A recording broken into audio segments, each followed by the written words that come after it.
بسم الله الرحمن الرحیم. الحمد لله و الصلاة والسلام علی رسول الله و علی آله و اصحاب طاهرین. معسلان گرامی، امیدوار هستم ایام خوب و خوش را سپری کرده باشین و از گزند این همه امراض و مصیبت ها در امان الله متعال جل جلاله بوده باشین.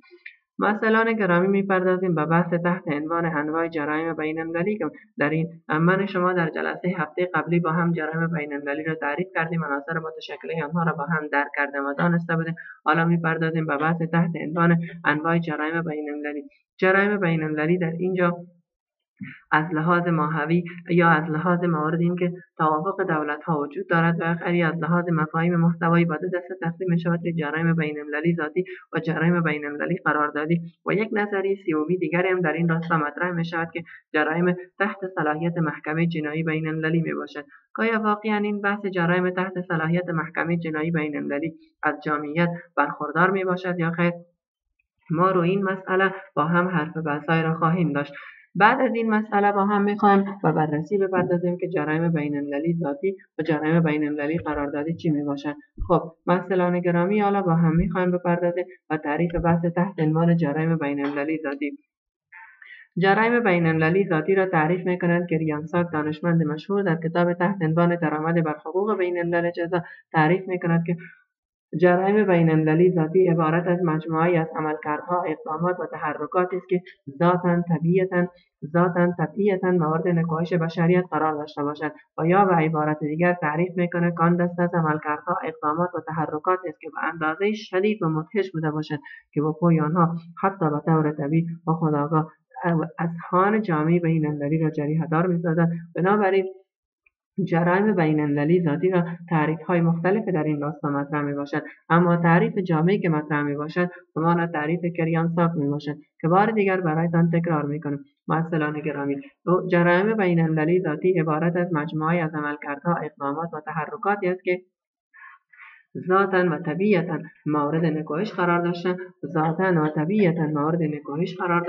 و از جانب همه ذاتاً و طبیعتاً مورد نکوهش قرار داشتن و اجماع کلیه افراد بشری در مورد جرم‌انگاری آن به صورت اساسی مورد تطبیق قرار دارد.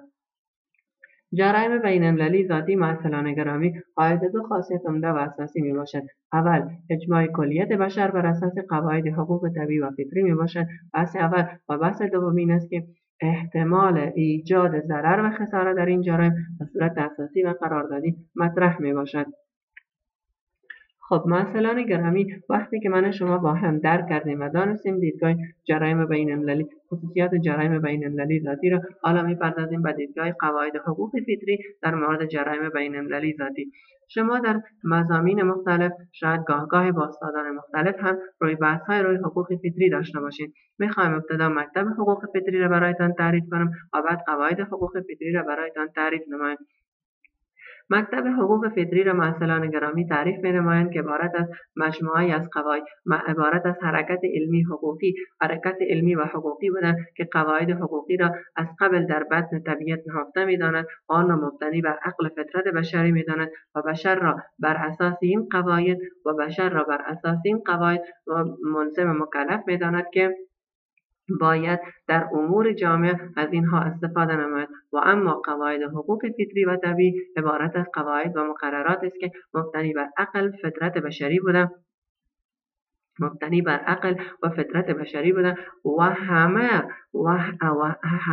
در همه مکان و زمانها این قواعد وجود دارد. قواعد حقوق فطری از قبل در بطن طبیعت وجود داشته. انسانها بدون دخالت اراده نیروهای اجتماعی باید این قواعد را کشف نمایند. قواعد حقوق فطری و طبیعی در مورد جرایم بین‌المللی ذاتی چی نظریه دارد؟ این بحث که خیلی مهم و اساسی می باشد خواهم برای شما بیان کنم. معسلان گرامی، حقوق فطری طبیعی جرایم بین‌المللی ذاتی را تعریف می‌کنند که جرایمی است که مبتنی بر دیدگاه همه بشریت و همه انسان‌ها برای وصف جرمی را قائل بودند و صورت مشترک بدون پراگندگی و یا به عبارت ساده‌تر بدون ایجاد تضاد اراده ها و تضاد خواسته ها و تصامیم می باشد. بنابراین ما در این تعریف گفته می دانیم که از منظر قواعد حقوق فطری کلیه این جرایم و عملکردها و صورت اساسی برای آنها وصف جرمی و جرم‌انگاری را قائل میباشد. وصف جرمی را قائل میباشد. معززان گرامی، بنان از دید قواعد حقوق فطری بین المللی، از دید قواعد حقوق فطری بین المللی، در این جرایم اجماع کلیه بشریت وجود دارد. این جرایم ذاتاً و طبیعتاً پدیده زشت و بد و نکوهش شده میباشد و اما بر اساس دیدگاه حقوق بشری جرایم بین المللی ذاتی که ذاتاً حقوق بشری ملت‌ها را تهدید می‌نماید باید با اتفاق جمیع همه دولت‌ها برای به امر مبارزه با اقدام گردد. ضرورت جرم‌انگاری جرایم بین المللی ذاتی در چی میباشد؟ ما ضرورت جرم‌انگاری آن را در دو بحث با هم معززان گرامی و بررسی میگیریم. بحث اول عبارت از این است که احتمال ضرر و خساره در این جرایم به صورت بسیار گسترده و اساسی وجود دارد. بحث اول. بحث دوم، ضرورت جرم‌انگاریش این است که بشر و منظور حفظ بقای خویش فراتر از هر تعلق سیاسی باید این اعمال جرمی را در صدد مبارزه با این اعمال جرمی گام بردارد و با آنها مبارزه همه جانبه را در این راستا نماید. خب معززان گرامی، ما با هم وقتی که جرایم بین المللی ذاتی را درک کردیم و دانستیم، حالا میپردازیم و بحث تحت عنوان جرایم بین المللی قراردادی که جرایم بین المللی قراردادی چیست و کدامین موارد و مسائل را در بر دارد. جرایم بین المللی قراردادی را ابتدا برایتان یک تعریف ارائه میکنم، بعد تعریف از دید سازمان‌های بین المللی معززان گرامی، بعدا تعریف از دید قواعد بین المللی برایتان ارائه میکنم. جرایم بین المللی قراردادی را معززان گرامی تعریف میکند که عبارت از مجموعه از عملکردها، اقدامات و تحرکاتی است. مجموعه از عملکردها، اقدامات و تحرکاتی است که مبتنی بر یک توافق جمعی سیاسی و حقوقی از جانب دولت‌ها وصف جرمی برای آن قائل بوده باشند. خب معززان گرامی، این تعریف است که در این راستا مطرح می‌شود، اما ما تعریف‌های مختلف دیگری را هم در این راستا و در این مسائل دارا میباشیم. تعریف مبتنی بر دیدگاه سازمان‌های بین المللی و تعریف مبتنی بر دیدگاه قواعد حقوق بین المللی میباشد. سازمان‌های بین المللی تعریف می‌کنند که عبارت است و جرایم بین المللی قراردادی مبتنی بر دید این سازمان‌ها مثل میثاق جامع ملل، مثل بحث تحت عنوان مثل سازمان ملل متحد، مثل کنفرانس هایی که در سالهای 1929، 1932، 1935 منعقد شده، بعد هم کنفرانس های مختلف و متعدد دیگری که در سطح جهان در این راستا منعقد گردیده میباشد. بحث های مختلفی در این راستا مطرح میباشد. از دید سازمان های بین المللی جرایم بین المللی قراردادی مجموعه از عملکردها، اقدامات و تحرکاتی است که با توافق جمعی کلیه تابعان حقوق بین الملل علی خصوص سازمان های بین المللی مبتنی بر اصل حفظ بقای بشریت و مبارزه مؤثر با عوامل جرمی و تامین عدالت در جوامع بشری وصف جرمی را برای آن قائل میباشد. ما در این تعریف با دو کلیدواژه اساسی حقوقی مواجه هستیم. کلیدواژه اول بحث تحت عنوان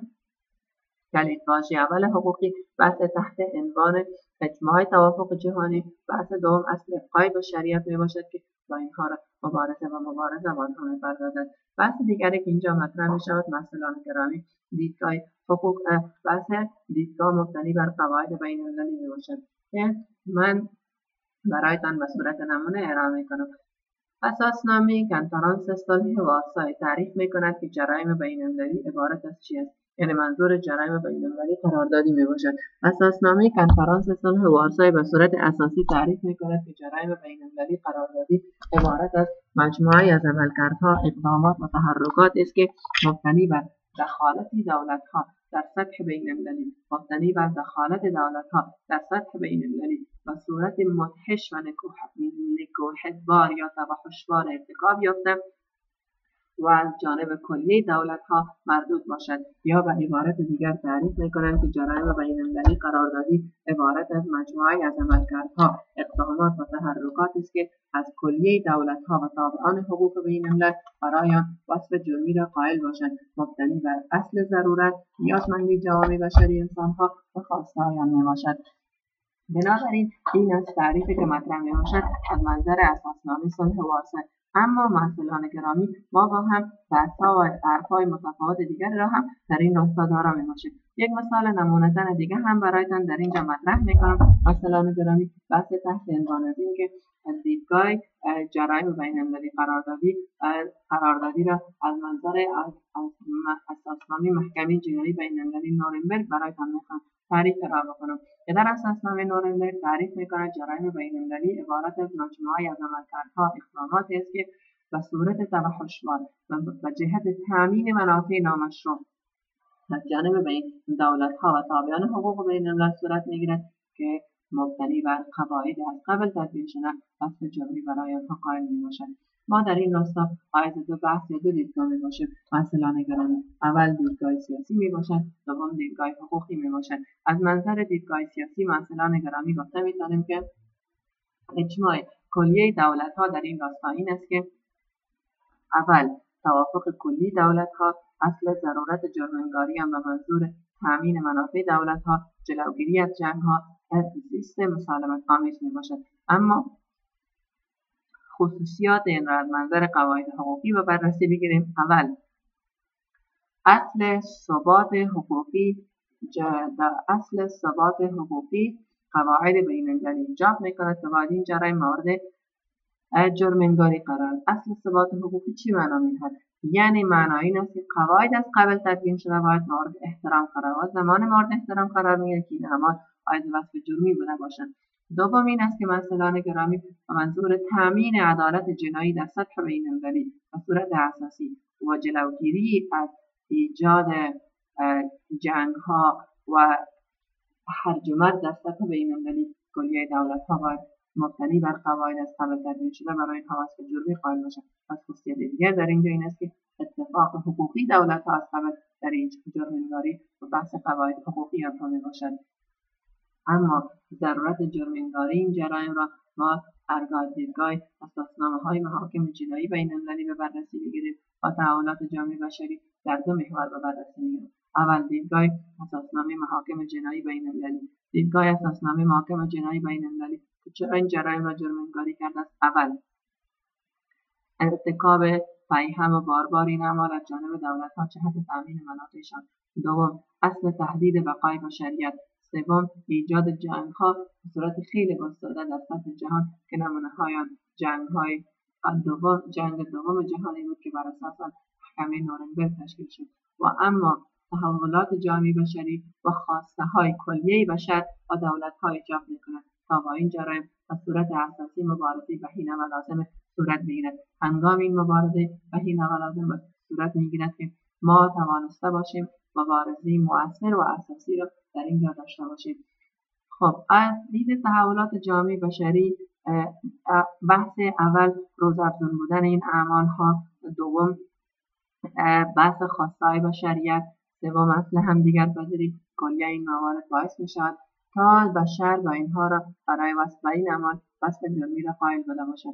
خب محصلان گرامی می‌پردازیم و بحث دیگر در اینجا که جرایم تحت صلاحیت محکمه جنایی بین‌المللی نورنبرگ چه میباشد. ما در بحث دیگر خود گفتیم که در اینجا ما جرایم بین‌المللی نورنبرگ را جرایم را که تحت صلاحیت محاکم جنایی بین‌المللی قرار دارد با هم به بررسی گرفتیم.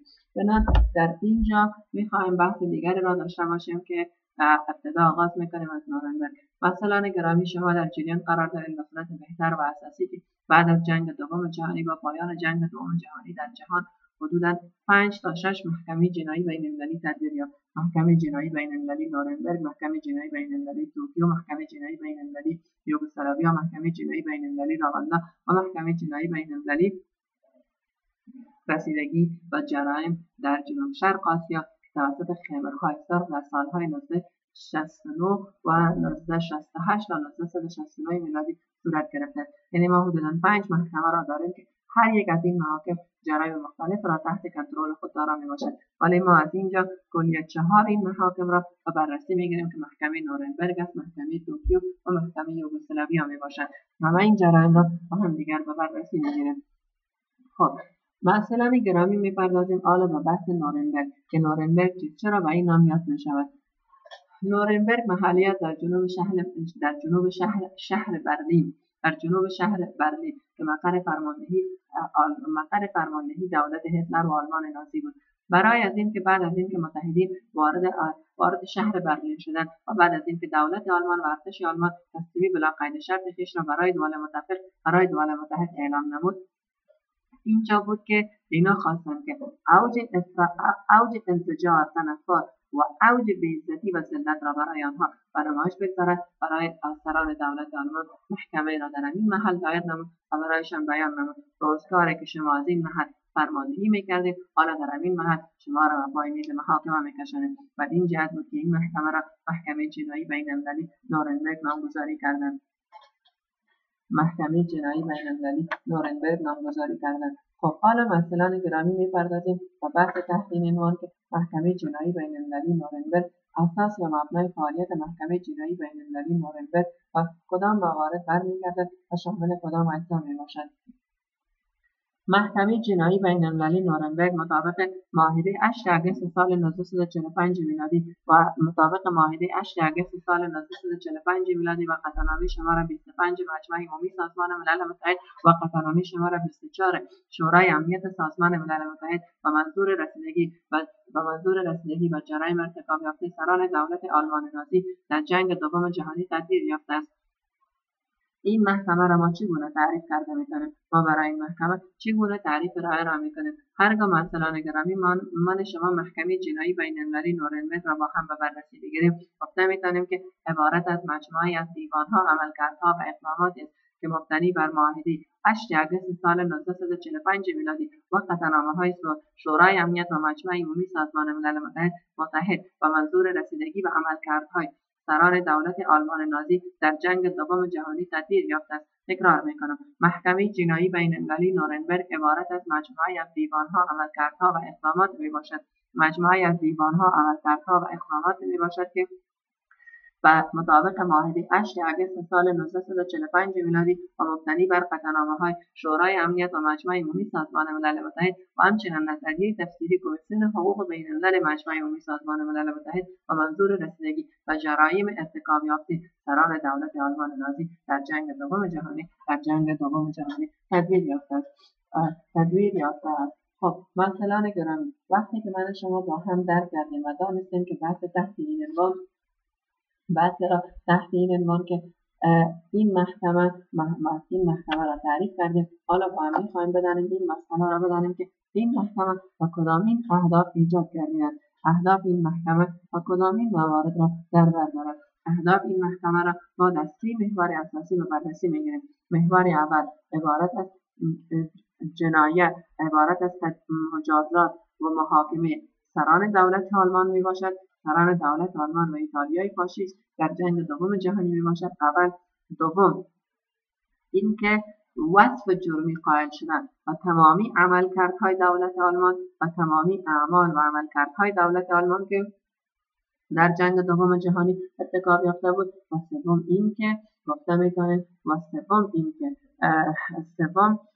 ای را گفته میتونیم که هدف این محکمه نکوهش تمامی فعالیت‌های دولت آلمان و متحدین آن در جنگ دوم جهانی میباشد و هدف چهارم آن عبارت از این است که برای سایر گروه‌ها و دولت‌ها به نمایش گذاشته باشد که هرگاه هر کسی در آینده دست به ارتکاب چنین اعمال بزنند و چنین سرنوشت مواجه میشوند. اهداف این محکمه همانا رسیدگی به این اعمال و ایجاد نظم واحد در سطح جهانی و منظور مبارزه موثر با این عملکردها میباشد. حالا مثلا گرامی و این بحث میپردازیم که در محکمه جنایی بین‌المللی نورنبرگ جرایم تحت صلاحیت آنها شامل 4 جرم میباشد: جرایم جنگی، جرایم علیه بشریت، جرایم علیه صاحب و جرم نسل کشی را در بر میگیرد. 4 جرم را به صورت اساسی و بررسی میگیرد. 4 جرم را به صورت اساسی و بررسی میگیرد. قواعد حاکم بر محکمه بین‌المللی نورنبرگ را گفته میتونیم که قواعد حاکم بر اینها قواعد وابسته به دول متفق بود. شاید سوال در اینجا مطرح شود که چرا قواعد دولت آلمان، یعنی دولتی که بعد از سقوط دولت هتلر بر آلمان ایجاد شد، این قواعد تطبیق نشد؟ 2 دلیل. اول، متحدین بر بالای دولت تازه ایجاد شده اعتماد باوری به صورت اساسی نداشتند. دوم، اگر دوباره قواعد دولت آلمان را در اینجا تطبیق میکردند، پس آلمان بر اساس اون قواعد این گام‌ها را برداشتند. پس اعمال دولت آلمان دوباره مشروعیت پیدا میکرد و دوباره بحث اشغالگری و اینکه نامشروع پنداشتن اعمال دولت متحدین را ثابت میکرد. بنابراین خود دول متحد در اینجا مبتنی بر قواعد کشورهای خودش سران دولت آلمان را محاکمه و مجازات نمودند و قواعد قابل تطبیقشان هم در اینجا همین قواعد بود. بعد از اینکه گفته میتونه قواعد در مورد خب بعدتر حالا میپردازیم به این که در این محکمه در محکمه نورنبرگ حدوداً 8 قاضی بود که 4 نفر قاضی اصلی هر کدام از یک کشور بزرگ متحدین عموم متفقین بود و 4 قاضی علالبدل بود که آنها از جانب همان کشورها تعیین میشه. جلسات محکمه جنایی بین‌المللی نورنبرگ در 14 نوامبر سال 1945 آغاز شد و تقریبا مدت 1 سال دوام پیدا کرد و در 30 سپتامبر و اول اکتبر سال 1946 حکم را صادر نمود. این محکمه 24 نفر را به اتهام جنایات علیه بشریت، جنایت علیه صلح و جنایت جنگی و محکمه که برای محکمه محول گردیده بودند، یکی از آنها قبلا خودکشی کرده بود و یک نفر دیگر برای محکمه نامناسب اعلان شد. باقی 22 نفر آنها را مورد محاکمه قرار داد که از این جمله 3 نفر برات حاصل، 12 نفر محکوم به جزای اعدام شد و 12 نفر که به شمول صدراعظم آلمان مربوط به حزب نازی هم شامل آن بود و 7 نفر دیگر به جزای حبس شدند که 3 نفر به حبس ابد و 4 نفر به حبس موقت که از جمله این 4 نفر 2 نفر شدند به 20 سال و 15 سال حبس، 1 نفر آخری 10 سال حبس محکوم شد. محکمه جنایی بین‌المللی نورنبرگ حدوداً 403 جلسه علنی و دایر کرد که 33 شاهد از سوی سارنوار و 80 شاهد از سوی متهمان که نصرت آنان خود متهمان بودند استماع گردید. این محکمه بعد از صدور حکم و قواعد و اصول ششگانه ایجاد نمود که مبتنی بر قطعنامه شماره 95 سازمان ملل در مورد اصول و قواعد محکمه جنایی بین‌المللی نورنبرگ این بود که این قواعد اصول و محاکم جزایی بین‌المللی نورنبرگ را تحت عنوان اصول حقوق بین‌الملل تایید نموده و اعلام داشت که این اصول دارای ارزش همیشگی و جهانشمول میباشد. یعنی مبتنی بر این قطعنامه شماره 95 سازمان ملل متحد در مورد اصول و قواعد محکمه جنایی بین‌المللی نورنبرگ در این قطعنامه اعلام داشت که تمامی این اصول و ارزش‌هایی که در سال 1945 و 46 ایجاد شد و صدور قطعنامه شماره 95 همه اینها تحت عنوان اصول حقوق بین‌الملل یاد گردید و اعلام داشت که این اصول دارای ارزش جهانی میباشد و کلی دولت‌ها باید این اصول و ارزش‌ها را رعایت نمایند. بعد از شورای امنیت سازمان ملل متحد قطعنامه دیگری را هم در این راستا در 31 جنوری سال 1947 ایجاد نمود که به تعقیب آن این ارزش‌ها و قواعد آن را در این ارزش‌ها و قواعد را که محکمه جنایی بین‌المللی نورنبرگ ایجاد کرده بود، این قواعد و ارزش‌ها باید به صورت اساسی در ایجاد کد جزای واحد بین‌المللی قابلیت تطبیق را داشته باشد. خب محصلان گرامی، این که اصول ششگانه محکمه جنایی بین‌المللی نورنبرگ چی است؟